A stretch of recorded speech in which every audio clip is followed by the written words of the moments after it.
for me, I always think defense first, right? So for certainly that's something that's attractive to me when looking at that. Now on offense, however, if you went out and bought these properties in your primary name and you buy them as though they're primary residences, now you can potentially get away with putting down 3 to 5%.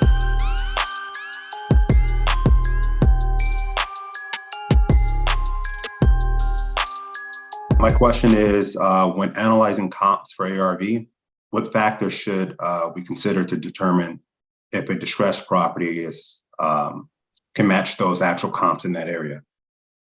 Great question. So I'm gonna give y'all, y'all gonna want to write these down.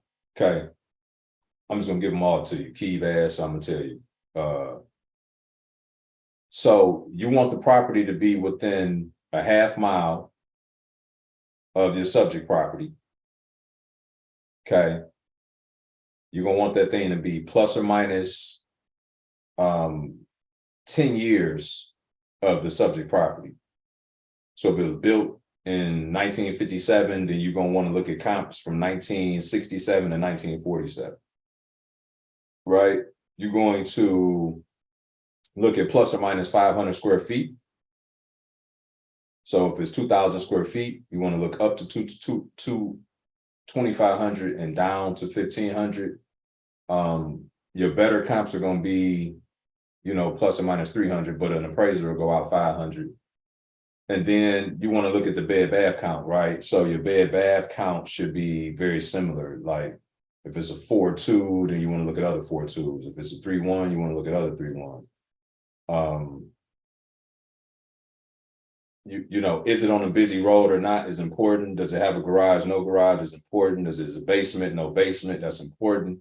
Another thing that y'all need to understand is that anything that's below ground square footage, right? So some people get excited because they're like, man, it's 3 bedrooms and two bathrooms in the basement. But that adds intrinsic value, not actual value.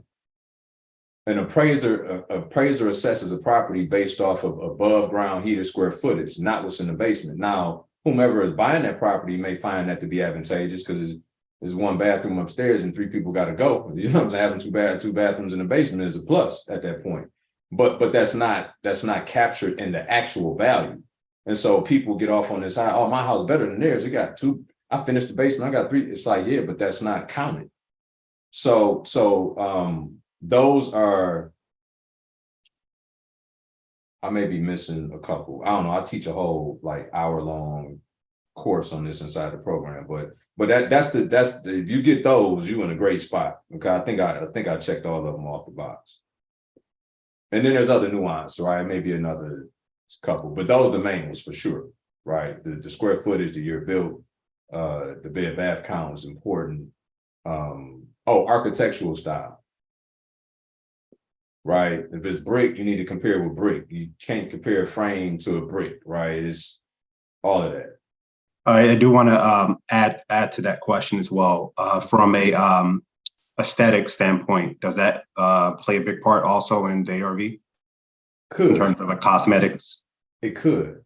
It could. Don't always, but it could. It could be intrinsic in some markets. It could be actual in others, right? It could.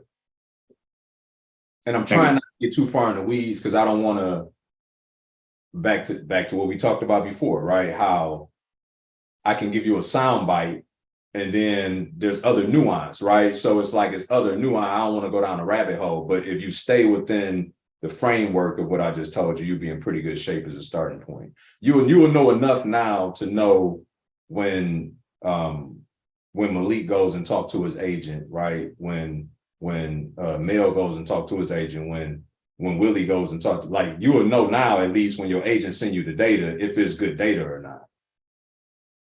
Because that's the problem. Your agent could send you something that's advantageous for them because they got a vested interest in you buying something. So if you were looking at buying something, your agent could send you comps that make it look like it's a better deal than what it is. And it's not that because they necessarily mislead you, but they could be because they got a vested interest whether or not you purchase it. They know if they show you bad comps, you ain't gonna buy it. But now you can at least fact check against them. That the whole premise of our program is teaching you how to hold every single person that has any impact on whether or not you collect a check accountable. And the only way you know is if you know what they do. Not for you to do their job, but for you to hold them accountable to doing their job appropriately for you. And to that point, Brian, I see a lot of agents, they'll send comps that are extremely old. How far back should the comps be? They should be within 6 months. 6 months. But when the market is moving like this, that's not good enough. Like they should be even tighter than that. Okay. Hi, guys. Hey there. My question is about hard money lenders versus, I guess, traditional private money lenders. Mm-hmm. Which ones are there particular ones that are more advantageous for certain real estate strategies as opposed to others? Am I saying that correctly? You are, and Okay. I'm gonna ask you a question to make sure I understand correctly. So Okay. the hard money lender piece I'm clear on. When you said traditional private lenders, if you can clarify, are you mean traditional banks or do you mean really private lenders? Probably banks, traditional banks. Okay, I thought so. I just wanted to make sure. Okay, so yes, there are. So obviously, the first advantageous approach to getting finance from a traditional bank would be a traditional purchase, right? Your primary residence, et cetera. Coupled with that, though, you could go out and buy rental property in your name through a primary bank. You can do that all day long if you want to. It's just that you're doing business under you personally versus under a limited liability company. So you're exposed, right? And so where it's more advantageous is to go buy investments in your LLC, because now you got the asset protection and the insulation from if somebody was to pierce the corporate veil, right? If they wanted to come after you and sue you, now they suing your entity, they can only get what's in that entity as opposed to suing you personally and then you exposed for everything. Does that make sense? Yes, it does. Okay. All right. I'm putting you on mute so that Okay. you don't hear everything going on in the house. All Okay. right. So you tracking. Okay. So that would for me, I always think defense first, right? So for certainly that's something that's attractive to me when looking at that. Now, on offense, however, if you went out and bought these properties in your primary name and you buy them as though they're primary residences, now you can potentially get away with putting down 3 to 5%, right? I never really think about that because I'm like, if I need money and I don't got money, I just go get money. So, it's just the other approach of always buying them in a company always is more attractive to me than buying them in a personal name in a traditional sense.